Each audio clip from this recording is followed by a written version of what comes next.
Elon Musk is coming under fire for making some changes at Twitter headquarters over the weekend. The company putting up this giant X sign. But it's not just the sign, it's the lighting on the sign. He's now calling Twitter on the roof. I don't know if he's calling Twitter on the roof. I don't think that's the right way to say it. The on the roof. He's pronouncing the new Twitter brand on the roof. So no one had the proper permit. That was a problem. A pair of complaints were filed with the San Francisco building department. A city inspector was also denied access to the roof where said X was installed. And neighbors are mad because of those bright strobe lights that keep them up at night. And I wish we had video of that, because you're thinking, well, what's the big deal? It's just an X. But when you see the pulsating... It's a club. Yeah, pulsating light strobes coming from the top of that building, you can understand why people are not happy. NewsNation business contributor and New York Post reporter Lydia Moynihan is with us right now. So there's the trademark issue, the sign debacle. There are people who have left Twitter because they didn't want to deal with the whole blue check situation, or they just don't like Elon Musk. So is it botched? Or is it just more press for him? People noting, too, the irony of basically the main thing he's done at Twitter is implement Twitter Blue, and now Blue and Twitter are no longer part of the platform at all. Yeah, I mean, the ethos in Silicon Valley is move fast and break things. That's clearly his style. That's what he's been doing since day one, trying to acquire this company, then changing his mind, then going through with it. One thing we know about Elon Musk, he loves the letter X. He named his child X. One of the first website domains he bought back in the 90s when he started PayPal was x.com. There's SpaceX, there's XAI. So it seems like this was a bit impulsive. He didn't really think through the ramifications of what this would be.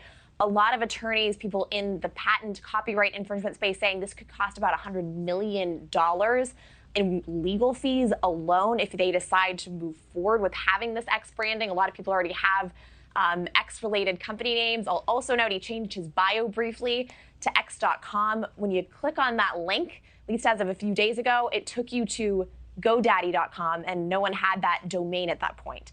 X was already a user on Twitter. They had to kick that poor man out of his account, give him a new username, and assign X to what was formerly Twitter. So they're rolling with the punches. Elon Musk is clearly somebody who manages to get what he wants, so it seems to be working, but it's very chaotic in the process. Well, Silicon Valley, like you said, very chaotic at times.